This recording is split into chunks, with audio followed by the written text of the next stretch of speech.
सफेद साड़ी पहने रजनी अपनी बड़ी सी हवेली के मंदिर में बैठी थी और आंसू बहा रही थी। तभी उसके दोनों बच्चे सोम और नगीना उसके पास आते हैं। माँ, क्या हुआ? आजकल आप यहाँ बैठकर रोती क्यों रहती हैं? हाँ माँ, और आप आजकल रोज सफेद साड़ी क्यों पहनती हैं? बेटा, वो तेरे पापा भगवान जी के पास गए हैं ना, तो मुझे उनकी बहुत याद आती है। पर आपने तो बोला था कि पापा वापस आ जाएंगे, फिर क्यों रोती हैं? हाँ, लेकिन उन्हें अभी काफी वक्त लगेगा आने में। तो फिर रोने वाली क्या बात है? कुछ नहीं बेटा, तुम जाओ खेलो। तभी रजनी का देवर गोपाल और देवरानी सुभद्रा भी अपनी बेटी नीरू के साथ वहाँ आ जाते हैं। नीरू बेटा, तुम भी जाओ, सोम और नगीना के साथ खेलो। ठीक है पापा। तीनों बच्चे खेलने लगते हैं। भाभी जी, आप बस ऐसे ही मंदिर में बैठकर रोती रहती हैं। हमसे आपका ये रोना देखा नहीं जाता। हाँ जेठानी जी, अब जिंदगी में आगे बढ़ना ही होगा। हाँ, अब मैं शिव जी की पूजा में और बच्चों में ही अपनी जिंदगी निकाल दूंगी। हाँ जेठानी जी, आखिर इन बच्चों को भी अभी आपके सहारे की ज्यादा जरूरत है। हाँ सुभद्रा, इनका तो मैं अच्छे से ध्यान रखूंगी ही। वक्त के साथ मेरा दुख कम हो जाएगा। जरा देखो तो तीनों कैसे खेल रहे हैं, कितने खुश हैं ये आपस में। अभी इन बच्चों को क्या पता है कि पापा कभी वापस नहीं आएंगे। आप अकेली नहीं है भाभी जी, हम सब आपके साथ हैं, फिक्र मत कीजिए। हाँ जेठानी जी, हम सबका आपस में मिलकर वक्त कैसे निकल जाएगा कुछ पता ही नहीं लगेगा। हाँ, सही कहते हैं आप लोग। असल में 10 दिन पहले ही रजनी के पति की अचानक मौत हो गई थी और उसके बच्चे भी अभी काफी छोटे थे, जो मौत शब्द का मतलब भी नहीं समझते थे। कुछ दिन बाद, जेठानी जी, कल शिवरात्रि है, पंडित जी को न्योता भी तो देना है। हाँ, मैं पंडित जी को कहकर आई थी, वे कल सुबह ही आ जाएंगे। हाँ, और मंदिर में सारी तैयारी भी करवानी है। हाँ देवर जी, वो सब आप करवा लेना। ठीक है भाभी। मम्मी, शिवरात्रि पर क्या होता है? बेटा, शिवरात्रि पर शिव जी की पूजा करते हैं। कल हम सब हवेली के मंदिर में पूजा करवाएंगे। अच्छा, वो वाले पंडित जी आएंगे? उनसे तो मुझे बहुत डर लगता है। नहीं बेटा, ऐसा नहीं बोलते। ताई जी, वे तो बहुत ही डरावने लगते हैं। लेकिन मुझे तो अच्छे लगते हैं वे। कल सब बच्चों को जल्दी उठना है और सुबह पूजा करनी है। ठीक है माँ। सुभद्रा, तुम बाकी सामान देख लेना और देवर जी से मंगवा लेना। ठीक है। तो रजनी अपने कमरे में चली जाती है। हाँ, जब देखो रौब झाड़ती रहती है। हाँ, अरे धीरे बोलो, कहीं सुन ना ले। सब आपकी ही गलती है। आपके भाई ने सारी प्रॉपर्टी इसके नाम कर दी और आपके हाथ फूटी कौड़ी भी नहीं आई। बस कुछ ही वक्त की बात है, कुछ दिन और सह लो रजनी की मनमानी, फिर हर जगह हमारा राज होगा। बस इसी चक्कर में इस रजनी की बच्ची को सहन कर रही हूँ, क्योंकि हमारे पास तो कोई जमीन जायदाद है ही नहीं। हो जाएगी, सब्र करो। तो अगले दिन शिवरात्रि होती है और सुबह त्रिपुरारी पंडित हवेली में पहुंच जाता है। आ गए हैं हम, कहाँ हैं सब लोग, उठ गए या नहीं? प्रणाम पंडित जी, सब यही है, हम सब आप ही का इंतजार कर रहे थे। प्रणाम पंडित जी, हम सब तैयार हैं। चलो अब सब मंदिर में चलते हैं, आज जी भर के शिव जी की पूजा अर्चना करनी है। तो सभी हवेली के मंदिर की तरफ जाने लगते हैं और देखते हैं कि वहाँ शिवलिंग पर 2 नाग नागिन बैठे होते हैं। सब बाहर रुक जाते हैं। वाह, अद्भुत नजारा। शिवरात्रि वाले दिन नाग नागिन का जोड़ा देखना बहुत ही शुभ संकेत है। पर मुझे तो डर लग रहा है। मुझे भी।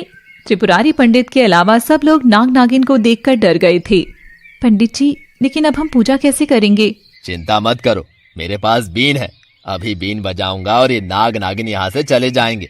मैंने तो पहली बार नाग नागिन देखे हैं। बच्चों, सब पीछे हट जाओ।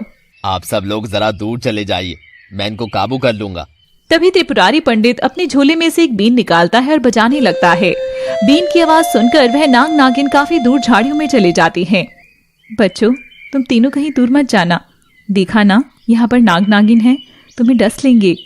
हाँ, अगर कोई भी दूर गया तो उसे नागिन खा जाएगी, यहीं रहना।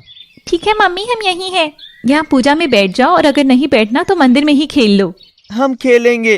तो तीनों बच्चे मंदिर में ही खेलने लगते हैं और वहीं बाकी सब शिवजी जी की पूजा कर रहे थे। इतनी देर से पूजा चल रही है, पता नहीं कब पूरी होगी। आज शिवरात्रि है, माँ ने बोला था कि आज शिव जी की ज्यादा पूजा करनी है। मेरा तो अब यहाँ मन ही नहीं लग रहा, हवेली में चलते हैं। नहीं सोम, माँ ने मना किया था, कहीं भी नहीं जाना, तो कहीं और जाकर छुपन छुपाई खेलते हैं। नहीं नीरू, हमें बहुत डांट पड़ेगी। कुछ नहीं होता, वो सब तो पूजा कर रहे हैं, हम थोड़ी देर में खेलकर वापस आ जाएंगे। तभी तीनों बच्चे मंदिर से बाहर निकलने लगते हैं और अचानक गोपाल की नजर उन पर पड़ती है और वह पूजा के बीच में से उठकर आ जाता है। नीरू, कहाँ जा रही हो तुम? पापा, हम तो खेलने जा रहे हैं। चुपचाप यहाँ बैठो, कहीं नहीं जाना। तुम्हें रोका था ना? चाचा जी, मैंने भी रोका था, पर ये दोनों मान ही नहीं रहे थे। तुम दोनों को जाना है तो जाओ, नीरू को कहीं मत लेकर जाना।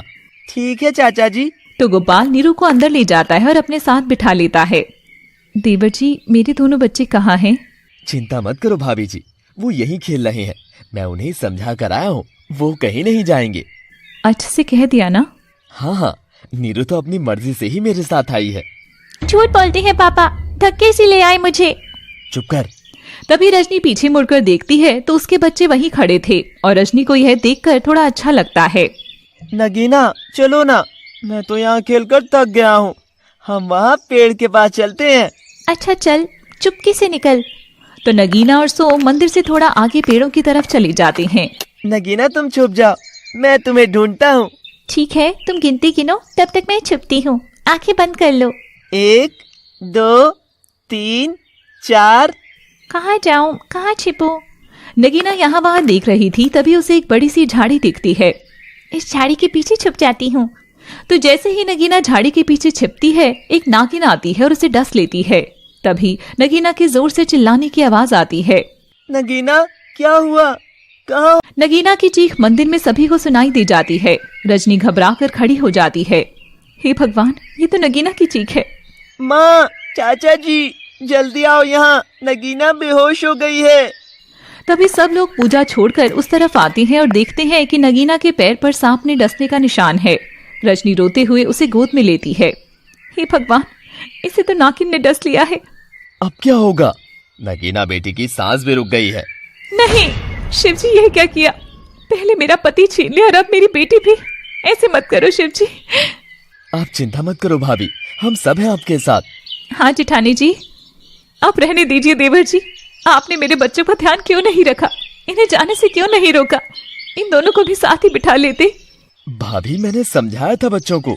रजनी, चिंता मत करो, मैं कुछ करता हूँ। पंडित जी, कुछ कीजिए, मेरी बेटी को बचा लीजिए। रजनी बहुत जोर जोर से रो रही थी क्योंकि उसकी बेटी की मौत हो चुकी थी और उसका शरीर नीला पड़ गया था। तभी त्रिपुरारी पंडित अपनी बीन लेकर आता है। मैं उस नागिन को बुलाता हूँ। पंडित बीन बजाना शुरू करता है। ये पंडित जी क्या कर रहे हैं? नागिन को क्यों बुला रही हैं? मुझे लगता है ये उस नाग को बुलाकर जहर निकलवाएंगे। तभी थोड़ी देर में बीन की आवाज से वह नागिन वहां आती है और नगीना के पैर से जहर पीने लगती है। हे भगवान, मेरी बेटी की जान बचा ले, ठीक कर दे मेरी बेटी को। और थोड़ी देर में नगीना को होश आ जाता है और रजनी उसे रोते हुए गले से लगा लेती है। माँ, वहाँ पर बड़ी सारी नागिन थी, मेरे पैर में डस गई, मैंने देखा था। हाँ बेटा, इसलिए मैंने तुम दोनों को रोका था कि कहीं और मत जाना। हमसे गलती हो गई माँ, हमें माफ कर दो। शुक्र है शिवजी की कृपा से तू ठीक हो गई, वरना मैं तो मर ही जाती। अब सब ठीक हो गया है रजनी, और सब लोग सावधान रहना। इस जगह पर नाग नागिन का जोड़ा रहता है। ठीक है पंडित जी, आपका बहुत बहुत धन्यवाद। अब से हम ध्यान रखेंगे। तो सब लोग वापस हवेली में आ जाते हैं। मुझे तो यह हवेली ही मनहूस लगती है, यहाँ सब कुछ बुरा ही बुरा हो रहा है। नहीं भाभी जी, भला हवेली मनहूस थोड़ी ना हो सकती है। मेरा मन नहीं मानता अब यहाँ रहने के लिए, मैं यहाँ नहीं रह सकती। तो फिर और कहाँ रहने जाएंगे हम? हमारा दूसरा घर भी तो है, उसमें रह लेंगे। मैं अपने बच्चों को नहीं खोना चाहती। ठीक है भाभी जी, जैसा आपको ठीक लगे, हम कुछ ही दिनों में घर बदल लेंगे। तो रजनी के कहने पर सब लोग हवेली छोड़ने को तैयार हो जाते हैं। वहीं वह नागिन थोड़ी दूर जाकर बेहोश हो जाती है और वह नाग उसके पास आता है और इंसान का रूप ले लेता है। नैना उठो, ये क्या हो गया? नागिन भी इंसानी रूप में आ जाती है। वह मैंने उस बच्ची नगीना को डस लिया था और उसका जहर निकाल लिया। अब मैं नहीं बचूंगी नागेश। नहीं नहीं, ऐसा मत कहो, तुम्हारे बिना मेरा क्या होगा नैना? नागेश, अब मेरा अंश उसी बच्ची में है। लेकिन वो तो छोटी बच्ची है। हाँ, लेकिन जब वह 21 साल की हो जाएगी तो उसे सब याद आ जाएगा। वह एक नागिन का रूप ले लेगी। नैना, इतना वक्त मैं तुम्हारे बिना कैसे रहूंगा? नागेश, तुम मुझसे प्यार करते हो तो मेरे लिए इंतजार करना ही होगा। अब मैं तुम्हें नगीना के रूप में ही मिलूंगी। नागेश जोर जोर से रोने लगता है और थोड़ी देर में नैना नागिन मर जाती है। मैं छोड़ूंगा नहीं उस नगीना को। उसकी वजह से मेरी नैना मेरी जिंदगी से चली गई। सबको मार दूंगा, सबको। और नागेश गुस्से में हवेली की तरफ जाने लगता है। अगले एपिसोड में हम देखेंगे कि क्या नागेश अपनी साथी नागिन की मौत का बदला नगीना से लेगा या नहीं। पिछले एपिसोड में आपने देखा कि रजनी के पति की मौत के बाद वह अपने बच्चे सोम और नगीना के लिए जीती है। वहीं शिवरात्रि वाले दिन नगीना को एक नागिन डस लेती है और त्रिपुरारी पंडित बीन बजाकर उस नागिन को बुलाता है और वह नगीना के शरीर से जहर निकाल देती है। कुछ ही देर बाद उस नागिन की मौत हो जाती है और मरने से पहले नागिन अपने साथी नागेश से कहती है कि 13 साल बाद नाग पंचमी के दिन नगीना के रूप में ही वह उसे मिलेगी। अब आगे नागेश नाग रूप में ही गुस्से में नगीना के पास पहुंचता है। नगीना अपने बेड पर सो रही थी। इसी लड़की की वजह से मैंने अपनी नैना को खो दिया है। अब इसे मैं यहीं पर मार दूंगा। और तभी नागेश उसे डसने वाला होता है, लेकिन वह अचानक रुक जाता है। नहीं, मैं इसे नहीं मार सकता। मुझे मेरी नैना ने बोला था कि वो इसी नगीना के रूप में मुझे मिलेगी। तभी अचानक नगीना की आंख खुल जाती है और सांप को देखकर नगीना जोर से चिल्लाती है। रजनी और सोम भागते हुए उसके कमरे में आते हैं, लेकिन सांप जा चुका था।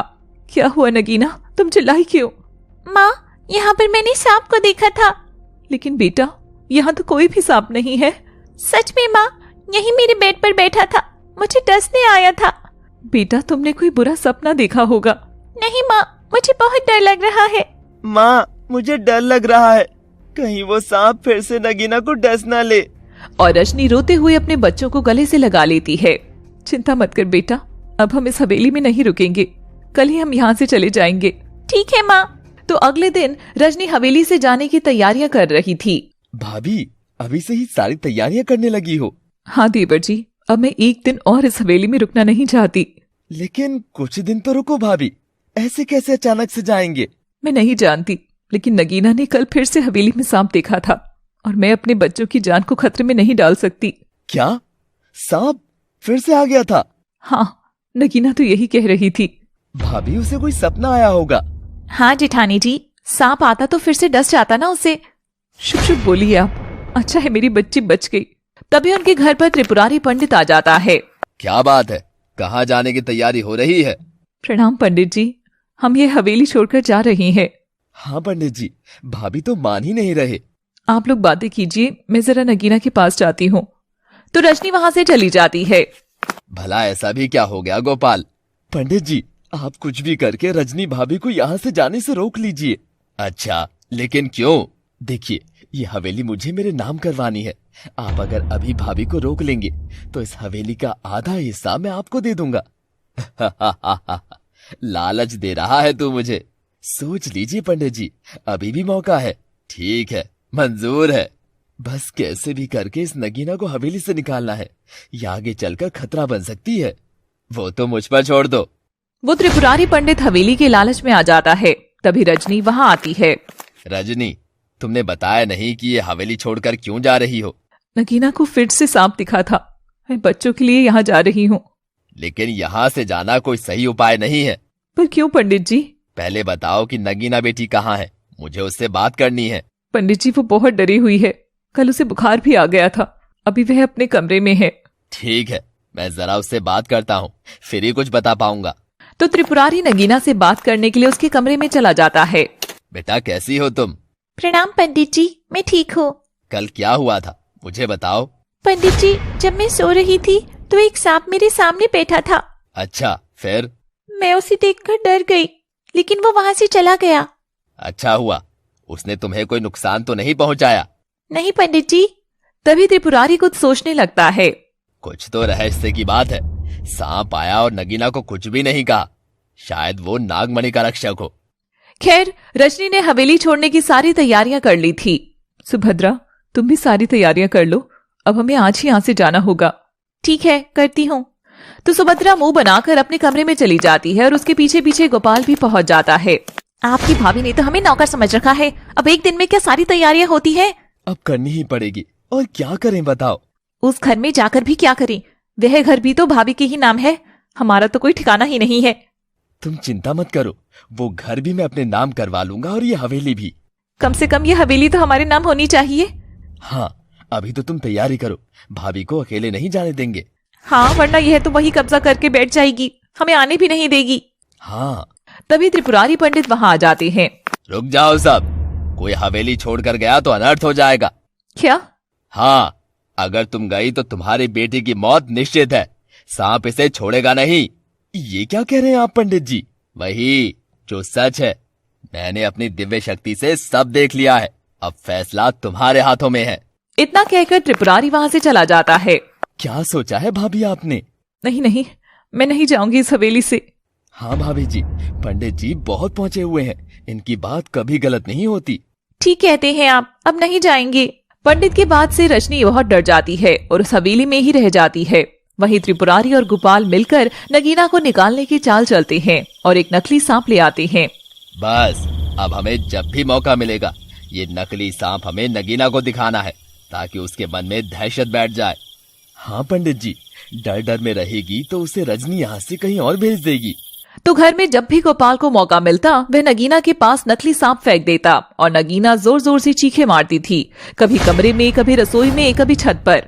माँ, मुझे बार बार सांप दिखाई देता है। बेटा, तू इस बारे में ज्यादा सोचती है, इसलिए तुझे सांप दिखता है। माँ, मैं कुछ नहीं सोचती, पता नहीं ऐसा क्यों होता है। चिंता मत कर बेटा, कुछ नहीं होगा। ठीक है माँ। तो अगले दिन उनके घर में त्रिपुरारी पंडित आता है। अरे कोई है घर पर? हाँ पंडित जी, आइए, प्रणाम। प्रणाम। और कैसे हो तुम सब? ठीक है पंडित जी, नाग पंचमी आ रही है। हाँ, पूजा भी करवानी है नाग पंचमी पर। हाँ, उसी सिलसिले में बात करने आया हूँ। पंडित जी, आप सामान की लिस्ट बना दीजिए, हम सब मंगवा लेंगे। ठीक है। और तुम्हारी बेटी नगीना कैसी है? तभी नगीना वहाँ आ जाती है। प्रणाम पंडित जी, मैं ठीक हूँ। हाँ पंडित जी, इसे हर जगह सांप दिखाई देते हैं, मैं क्या करूं? सोचती हूँ इसे कहीं और भेज दूं। हाँ, बहुत अच्छी बात है, पढ़ लिख कर कुछ बन जाएगी। हाँ पंडित जी, मुझे पढ़ने का बहुत शौक। त्रिपुरारी और गोपाल खुश हो रहे थे क्योंकि उनकी चाल काम कर रही थी। तो कुछ दिनों बाद नाग पंचमी आ जाती है और नगीना के घर पर त्रिपुरारी पंडित नाग पंचमी की पूजा करते हैं। आज इस नगीना को इस नकली सांप से डराकर बुरे हाल कर दूंगा। तो पूजा के दौरान सबकी आंखें बंद थी। गोपाल नगीना के पीछे बैठा था। वह नगीना की गोदी में नकली सांप रख देता है और नगीना चीखे मारकर खड़ी हो जाती है। गोपाल चुपके से सांप को उठाकर छुपा लेता है। आह माँ, वे देखो, सांप है मेरी गोदी में। बेटा, कुछ भी नहीं है। है माँ, मुझे दिख रहा था। मुझे लगता है इसकी दिमागी हालत ठीक नहीं है, इसीलिए इसे हर जगह सांप दिख रहा है। ये कैसी बातें करते हैं देवत जी, मेरी बेटी बिल्कुल ठीक है। हाँ चाचा जी, ये सिर्फ डरी हुई है। रजनी, ये जगह, ये शहर नगीना के लिए जानलेवा हो गया है। हाँ पंडित जी, मैं इसे जल्द से जल्द अपनी बहन के पास विदेश भेज देती हूँ। हाँ भाभी, जैसा आपको ठीक लगे। वैसे भी इसे पढ़ने के लिए भेजना ही था, बाहर रहेगी तो यह सब कुछ भूल जाएगी। अब इतनी दूर पढ़ने के लिए क्या भेजना, हमारे शहर में भी तो स्कूल कॉलेज है ना। नगीना की जान बचाने के लिए उसका यहाँ से जाना ही सही है। हाँ पंडित जी, आप सही कहते हैं। तो अब नगीना के विदेश जाने की तैयारियां होने लगी थी। नगीना बेटा, सारी पैकिंग हो गई? हाँ माँ, मैंने सब कर लिया है। मैं तो कहती हूँ तू भी चल मेरे साथ में। नहीं, मैं माँ के साथ रहूंगा। खैर, जैसे तैसे रजनी अपनी बेटी को विदेश भिजवा देती है। तो नगीना के विदेश पहुंचने से रजनी काफी खुश थी। आज तो मैं बहुत खुश हूँ, मेरी बेटी विदेश पढ़ने गई है। हाँ भाभी, जरूर वो नाम रोशन करेगी। हाँ भाभी, मैं भी बहुत खुश हूँ कि हमारी नगीना बाहर चली गई है। मैं तो कहती हूँ सोम भी पढ़ लेता। नहीं चाची जी, मुझे पढ़ने का शौक नहीं है। अच्छा माँ, मैं खेलने जाता हूँ। तो सोम बाहर चला जाता है। ठीक है बेटा। भाभी जी, आज मैंने खीर बनाई है। बहुत अच्छी बात है, आज तो दिन भी खुशी का है। वो भाभी जी, एक प्रॉपर्टी ली थी आपके नाम से, आपके साइन चाहिए थे। हाँ हाँ, ले आओ देवर जी। तभी गोपाल 2 कागजात लेकर रजनी के पास आता है। वहीं रजनी इतनी खुश थी कि उसने ध्यान ही नहीं दिया कि वह कागज किस चीज के थे। ये लीजिए भाभी जी, इस पर साइन कर दीजिए। हाँ, कर देती हूँ। तो रजनी बिना चेक किए उन कागजात पर साइन कर देती है। तभी सुभद्रा खीर लेकर आती है। भाभी जी, जरा ये खीर खाकर बताइए कैसी है। तो रजनी जैसे ही खीर खाती है, थोड़ी देर में उसे बेहोशी छा जाती है। तभी सुभद्रा और गोपाल जोर जोर से हंसने लगते हैं। अगले एपिसोड में देखेंगे कि सुभद्रा ने खीर में आखिर क्या मिला दिया था और दोनों इतने खुश क्यों हो रहे थे। पिछले एपिसोड में आपने देखा कि नागेश नाग नगीना को डसने आता है, लेकिन उसने नैना की बात याद आ जाती है और वह वहाँ से चला जाता है। गोपाल और त्रिपुरारी मिलकर नगीना को नकली सांप से डराते हैं। रजनी उसे पढ़ने के लिए विदेश भेज देती है। वहीं गोपाल ने रजनी से 2 कागजात पर झूठ बोलकर साइन करा लिए थे। तभी सुभद्रा रजनी को खीर खिलाती है और रजनी बेहोश हो जाती है। अब आगे। बेचारी भाभी। अब जाकर हमारी कोई किस्मत खुलेगी। तभी वहाँ पर नीरू भी आ जाती है। ये क्या मम्मी, ताई जी को क्या हो गया? बस तू समझ ले कि जो हुआ है अच्छा ही हुआ है। चलो, इन दोनों माँ बेटे से तो अब छुटकारा मिलेगा। लेकिन अब इसका करना क्या है? इसे पड़ी रहने दो बेहोश, और तुम जाकर इसके कमरे से सारा सामान पैक करके बाहर ले आओ। ठीक है। तो सुभद्रा रजनी के कमरे में जाती है और उसका सारा सामान पैक कर देती है। बस इसका सारा सामान घर से बाहर निकाल देता हूँ, और इस रजनी को भी। हाँ, और सोम को अपने आप जब पता लग जाएगा, और गेट बंद कर लेना। तो कुछ देर बाद जब सोम आता है तो देखता है कि घर के सारे दरवाजे बंद हैं और बाहर सामान के ढेर पर रजनी बेहोश पड़ी है। माँ, ये क्या हो गया? माँ उठो। सोम भागकर दरवाजा खटखटाता है, लेकिन कोई दरवाजा नहीं खोलता। चाचा जी, चाची दरवाजा खोलो, देखो माँ को क्या हो गया। थोड़ी देर में रजनी को होश आ जाता है और रजनी यह सब देखकर बहुत हैरान हो जाती है और वह सब समझ जाती है। माँ, ये सब क्या हुआ? बेटा, तेरी चाचा चाची ने धोखा दिया है, हमें हवेली से बाहर निकाल दिया। लेकिन क्यों? तभी गोपाल सुभद्रा खिड़की से बाहर देखते हैं। ये आज तो मेरी कई सालों की इच्छा पूरी हुई है। बहुत खुश हूँ मैं आज। और क्या, तो हमें तो बस मौका चाहिए था। लेकिन चाची जी, चाचा जी, हमें घर में आने दीजिए, मुझे भूख लगी है। चुप कर नालायक। इतने सालों से ये रजनी सारी जगह पर कब्जा करके बैठी है, और हमें भी कुछ चाहिए था। अब तो ये हवेली भी मेरे नाम है और दूसरा घर भी। कितने झूठे हो तुम लोग, ऐसा करके कभी खुश नहीं रहोगे। तो सच बोलते तो क्या साइन कर देती? अब आखिर हम कहाँ जाएंगे? मुझे क्या लेना, जहाँ मर्जी वहाँ धक्के खाओ, सड़कों पर भीख मांगो, बस दफा हो जाओ यहाँ से। मैं हाथ जोड़ती हूँ, मुझे मत निकालो। मेरा सोम छोटा है, मैं इसे लेकर कहाँ जाऊंगी? एक आंख फोड़ दे इसकी, ज्यादा भीख मिलेगी। ऐसे मत कहो, रहम करो मुझ पर। तभी गोपाल और सुभद्रा कुछ सोचने लगते हैं और तभी सुभद्रा दरवाजा खोल देती है। सिर्फ एक शर्त पर ही तुझे अंदर आने दूंगी। हाँ बताओ, मैं सब करूंगी। अब तो वैसे भी खोने के लिए कुछ नहीं बचा है। ठीक है, तुझे इस हवेली में नौकरों वाला कमरा मिल जाएगा और अब से तू इस हवेली का सारा काम करेगी। हाँ, अब मंजूर है तो देख ले, वरना जा जहाँ मर्जी। नहीं नहीं, मुझे मंजूर है, मैं सब कर लूंगी, बस मुझे जगह दे दो रहने की। तो इस तरह रजनी उस हवेली की नौकरानी बनकर हवेली के पुराने कमरे में अपने बेटे सोम के साथ रहने लगती है। अगले दिन रजनी सोम को स्कूल के लिए तैयार कर रही थी। माँ, मुझे नहीं जाना। नहीं बेटा, पढ़ना जरूरी है। तभी गोपाल वहां आ जाता है और उसके स्कूल के बैग से सारी बुक्स निकालकर फाड़ देता है। कोई जरूरत नहीं है स्कूल जाने की, बस थोड़ा बड़ा हो जाए तो मजदूरी करना, तब तक अपनी माँ के साथ रहे। तो इस तरह गोपाल और सुभद्रा मिलकर रजनी पर बहुत अत्याचार करते थे और रजनी सिर्फ सहती थी और दुख झेल रही थी। पता नहीं कैसी किस्मत है मेरी। रोती क्यों हो माँ? कुछ नहीं बेटा, तेरी बहन नगीना को याद कर रही हूँ। वो कब वापस आएगी? बहुत साल पड़े हैं अभी उसे आने में।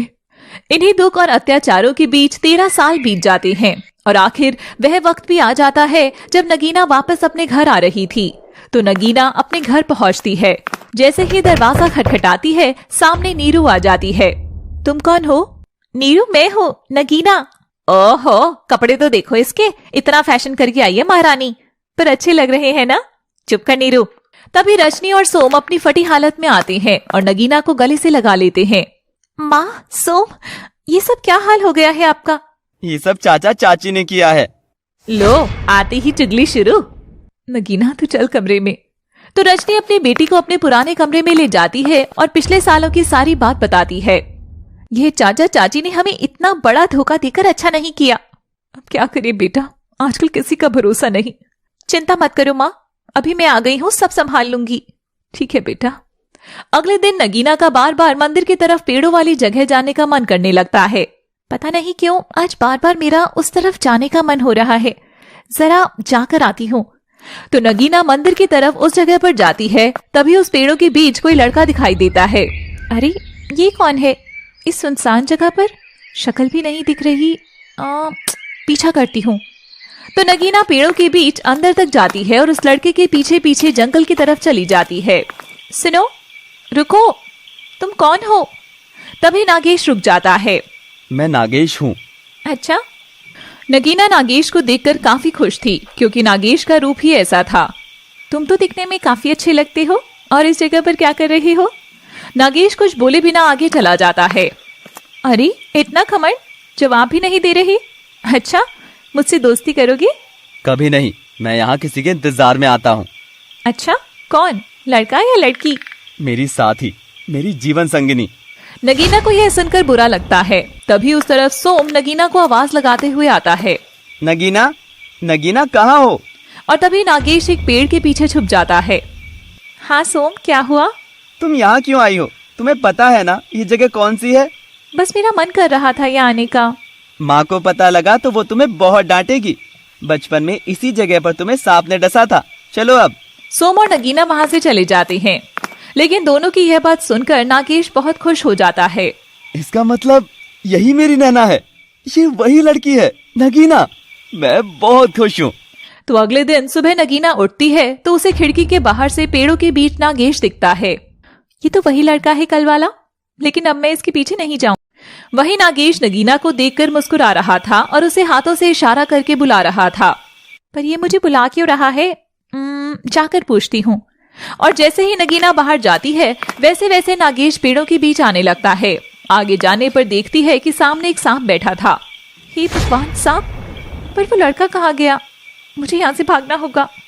तभी नगीना भागने लग जाती है और नागेश नाग रूप में उसके पीछे पीछे आता है और अचानक से वह नगीना के सामने आकर अपना फन फैला लेता है। अब मैं क्या करूं? मुझे आना ही नहीं था। हे भगवान, रक्षा करो।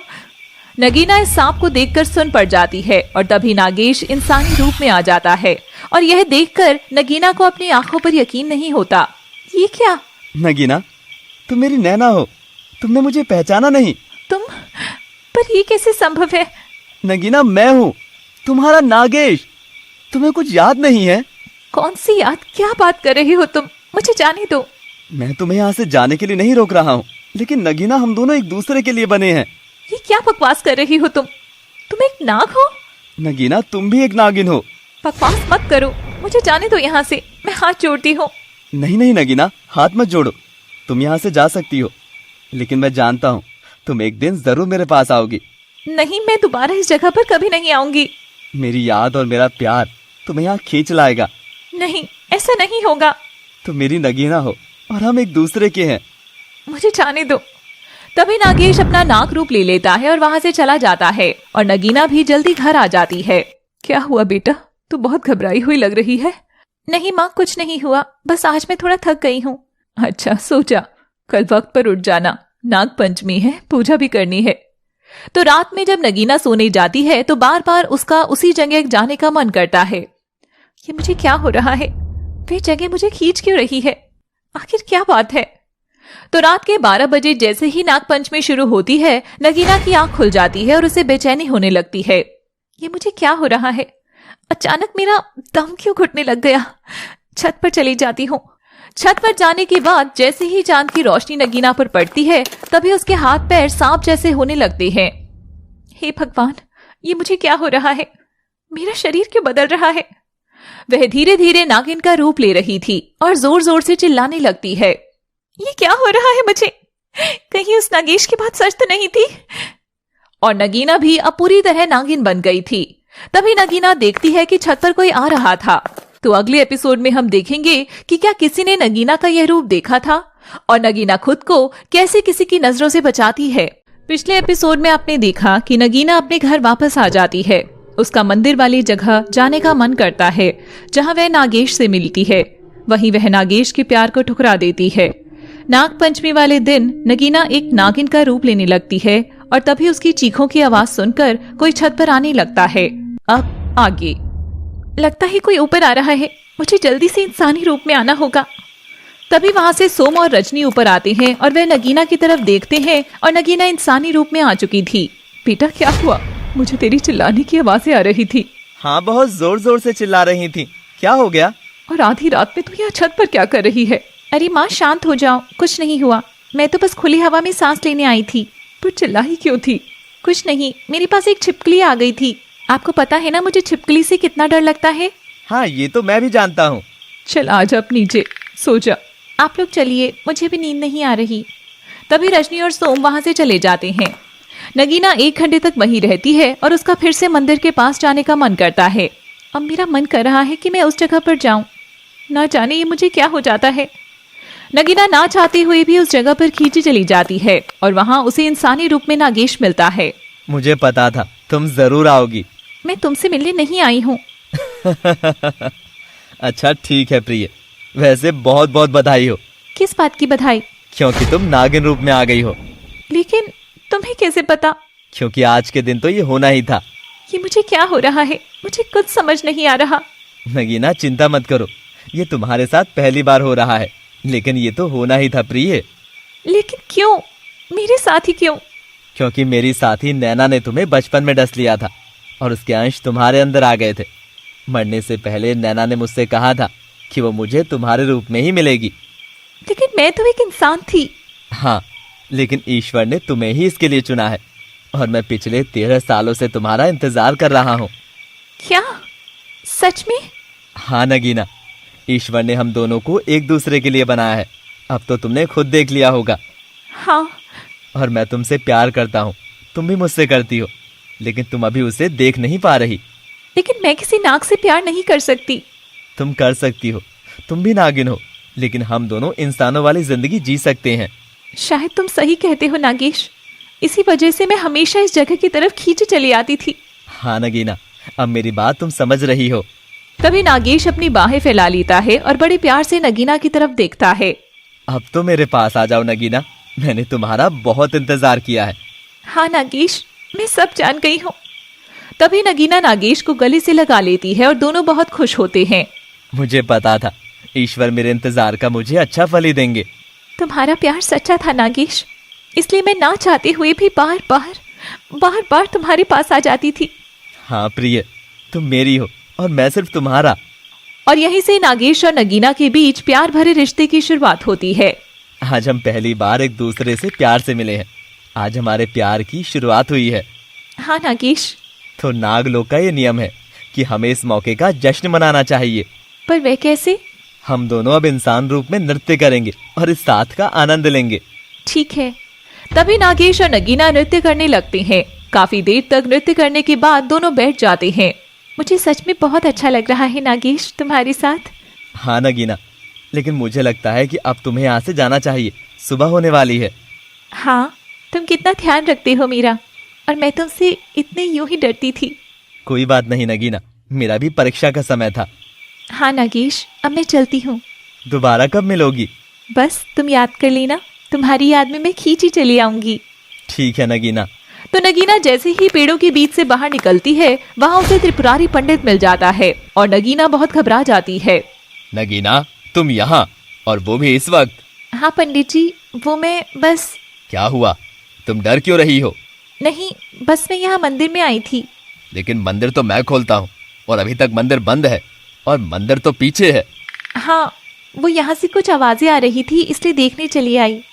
लेकिन इतनी सुबह तुम अकेली ऐसी सुनसान जगह पर आ गई?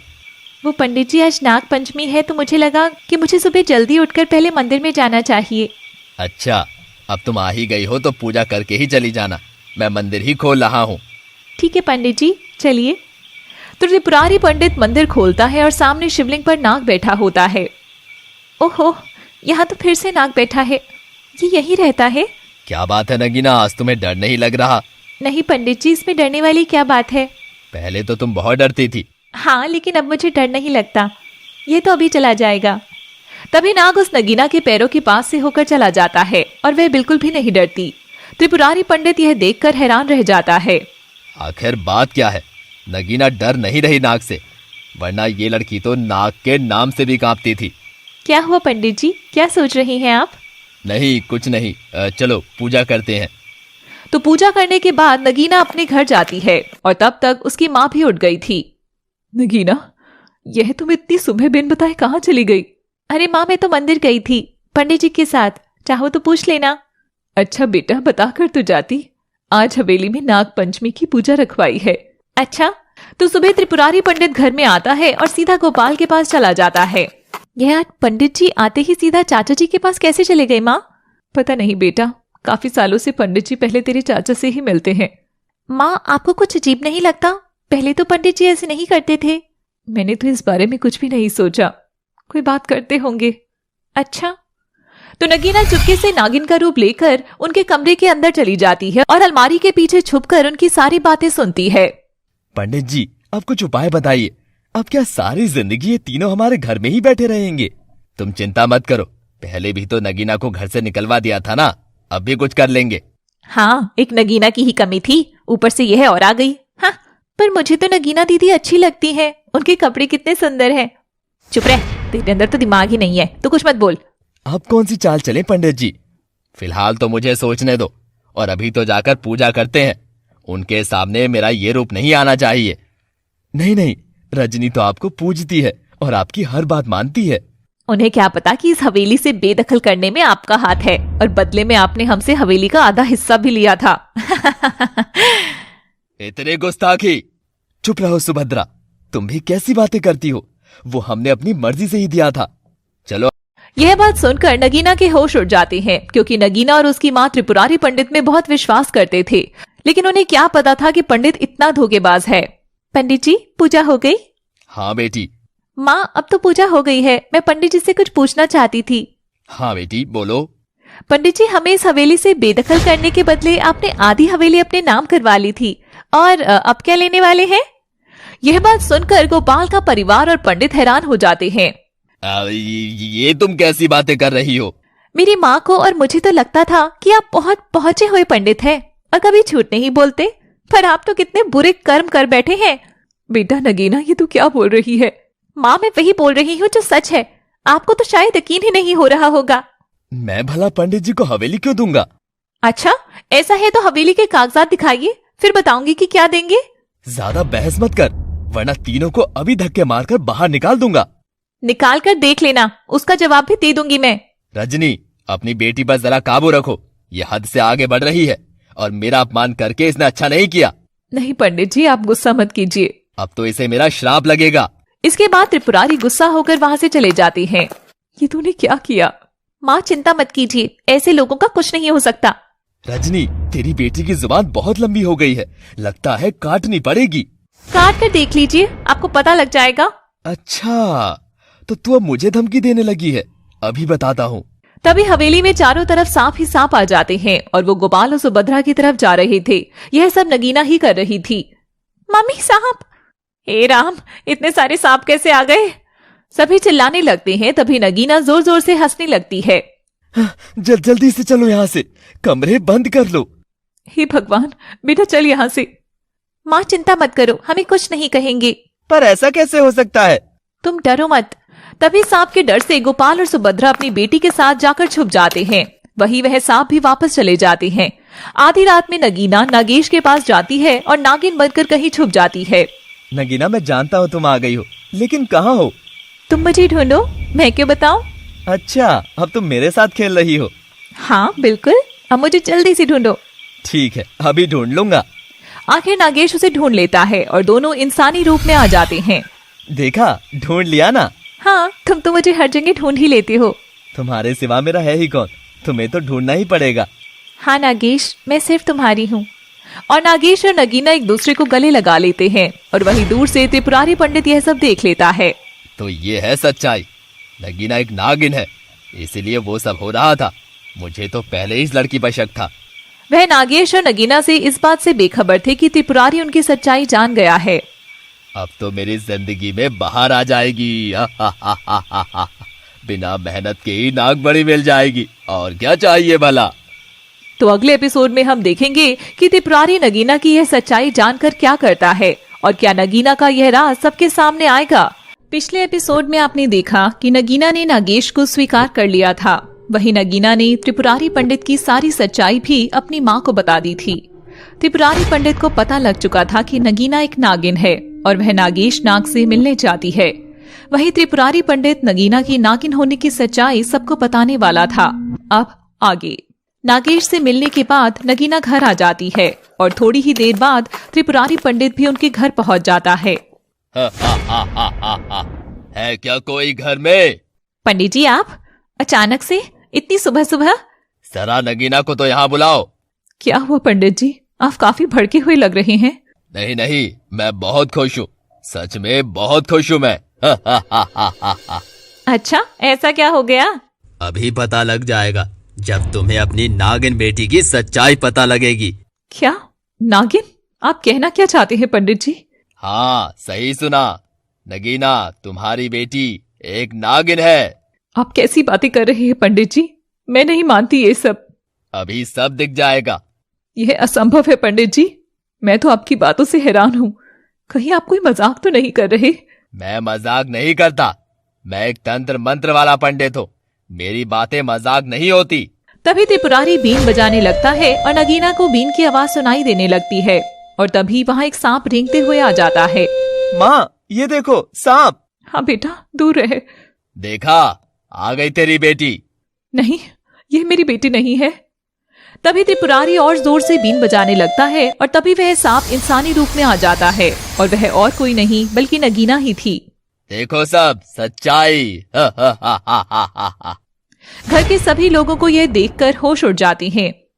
हे भगवान, मेरी बेटी एक नागिन है। हाँ, तेरी बेटी एक नागिन है। हे भगवान, दूर हो जाओ इससे।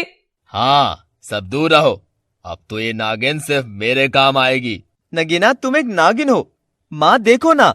हाँ सोम, उससे दूर हो जाओ, ये हमें डस लेगी। जल्दी से कमरे में जाओ। नहीं माँ, इसे मत करिए, मैं आपको कोई नुकसान नहीं पहुंचाऊंगी। हे भगवान, हम इतने टाइम से नागिन को पाल रहे थे।